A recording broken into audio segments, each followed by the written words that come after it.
So in this last video, I talked about how to write a grief letter so that you can help a child write a letter if you're having a camper who's sad or they're stuck being sad, and you realize, you know what, this would probably be really important for them, that you'd be able to do that.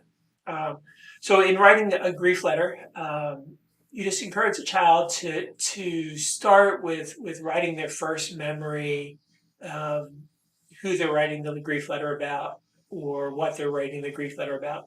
If it's they moved and they're feeling sad because they've moved from their old home, then you might write down early memories, the first memories of their home. Or if it's a pet, maybe they remember going and getting their pet dog or something like that. And that enabled, that's the beginning of the story. And then they write their happy memories, the things that they enjoyed doing with their grandma, all those happy memories.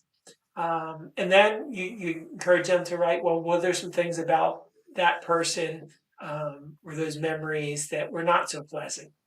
Maybe, grandma, we get angry sometimes or something like that, and they would write that part out. And then you'd ask them, is there anything that you did to your grandma or that person that was hurtful toward them that you wish you hadn't done or you wish had done differently?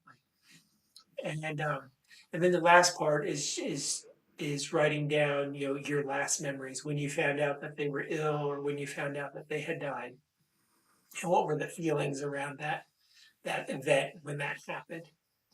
And then the very last part of the letter is when they write their "I'm really gonna miss," and they share the things that they're gonna miss about their loved one that's passed away, and and then they write goodbye.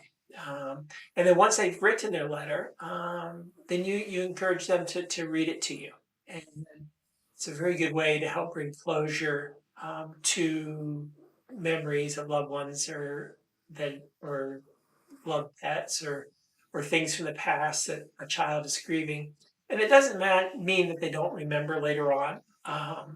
But writing that letter is like it helped bring closure to the memory. And it also, at the same time, there's a transition that happens where they also realize, oh, just because they're gone doesn't mean all the happy memories are gone.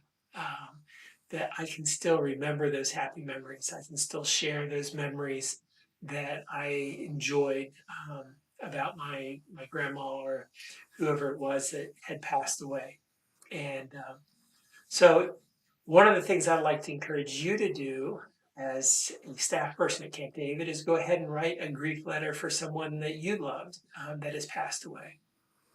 Um, this is very valuable because as you learn to grieve, you're going to be able to help the children that you're serving grieve well as well. If this is something that you're not doing well in your life, you won't model it well for the children that you're serving. So I would encourage you to do that, and I look forward to seeing you in the next video.